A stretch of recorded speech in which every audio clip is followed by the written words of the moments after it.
Most people want to do whatever they can to make sure that young people do not abuse drugs. But how do you go about that?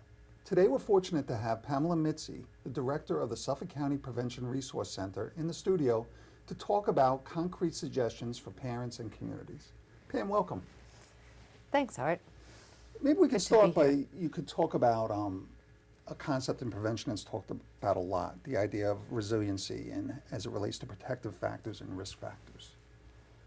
Well, resiliency is a word that's been around for a while, and it's a feature that is different for different people, and it's the idea that parents and communities can support the development of resiliency in an individual, meaning that they can be stronger in the face of adversity, and all different kinds of adversity, from traumatic and very, very serious problems that occur to more daily, more mundane problems. But if someone is resilient, they kind of have the answer or know where to go for the answer, or things bounce off them and don't affect them as severely as somebody who is less resilient. Oh, great. Great. And how does risk and protective factors tie into that? Well, the idea is that, again, parents and communities together, so produce a force of change or support for children that serve as protective factors in the development in their development. That risk factors would be negative forces in their lives that we all encounter but interpret in different ways sometimes. And protective factors are those supportive pieces that you can put into place. Some of them come naturally and normally, but some of them can be shored up or can be structured in a way that a school, for instance, or a community program or a parent can be set up to be more protective for their children. So, for example, some people may face a host of risk factors, whether it be poverty, substance abuse in their family, maybe a history of violence in the community, or whatever it might be. What kinds of protective factors can be kind of worked on or promoted to help them in those kinds of situations?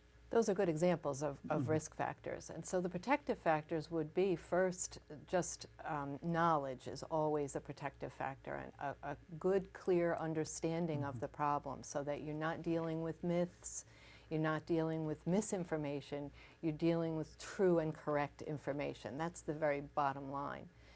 And then from that, you would build on a skill factor, so that with the appropriate knowledge, you develop the skills, such as refusal skills, for instance, that parents and children need to confront negativity in their lives or those risk factors. So, as a preventionist in a prevention organization, how would you approach a community or a school about introducing some of these concepts?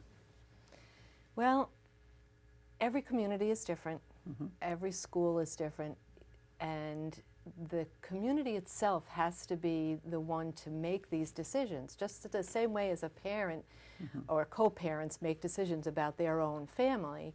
Schools and communities make decisions in context of the community. And so, given the information, and given good information, what the Prevention Resource Center tries to do is help communities, schools and communities, make good decisions about supporting those protective factors that are there already, and looking at investigating how they can, how you can develop more protective factors, and work with the community on reducing the risk factors and supporting supporting the protective factors. And you'll do this in the community as well as in the school, or mostly in the community, or a mix? Well, good prevention has to really occur in all different arenas.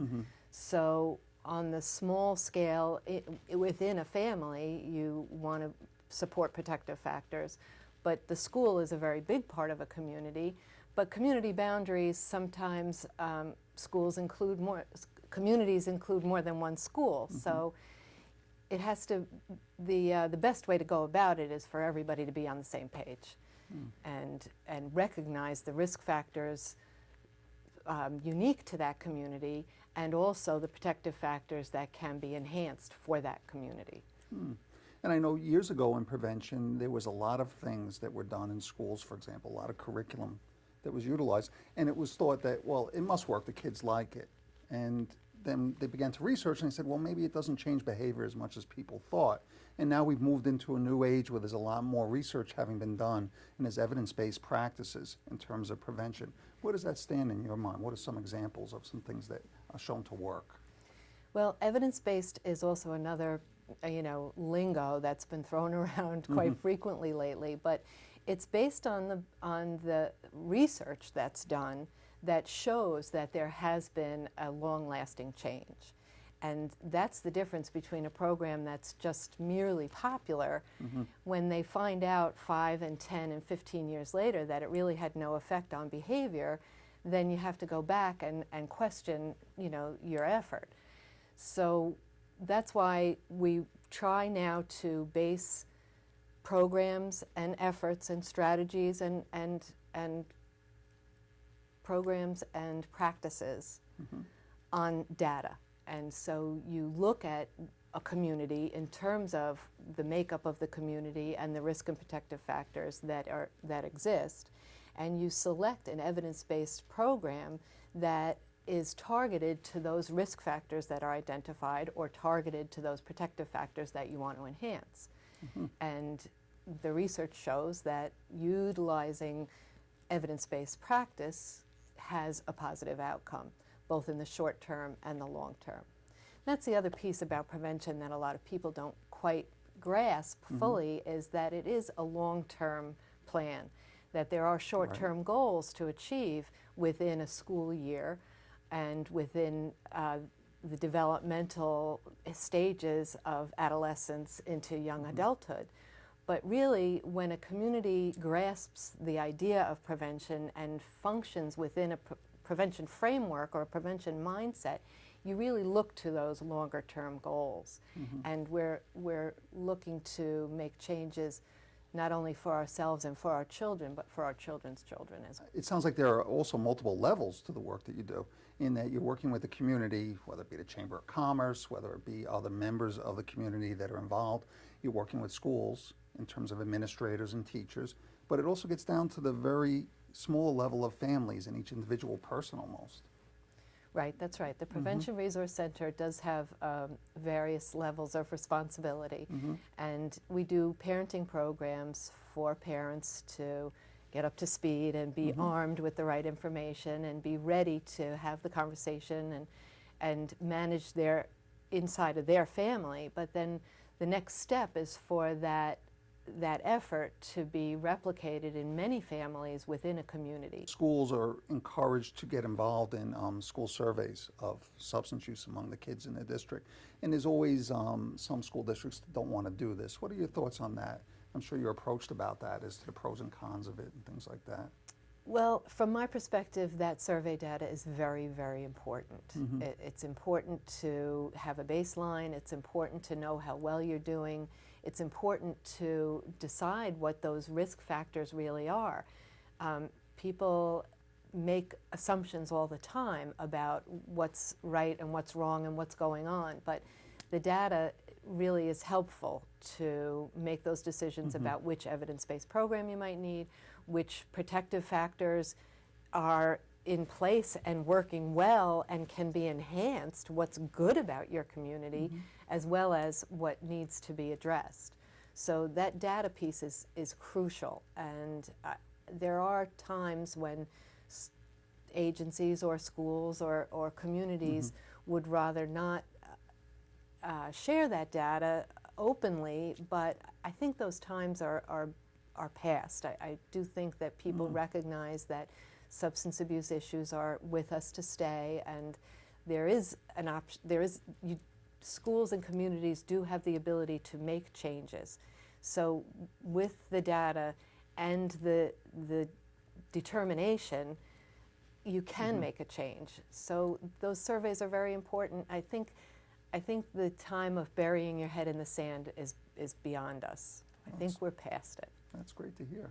Pam, if any of our viewers are interested in learning more about the Prevention Resource Center, how might they contact you? Well, you can always just call. The number is 608-5014, and we're there every day, all day, every day. But you might like to spend some time on our website. We developed a website to capture some of that data that we collect and save to use for statistics and decision making and general interest. But we also have a lot of pertinent information, a lot of current information. We have a calendar. The website is filled with interesting things to look up. And so that website is www.liprc.org.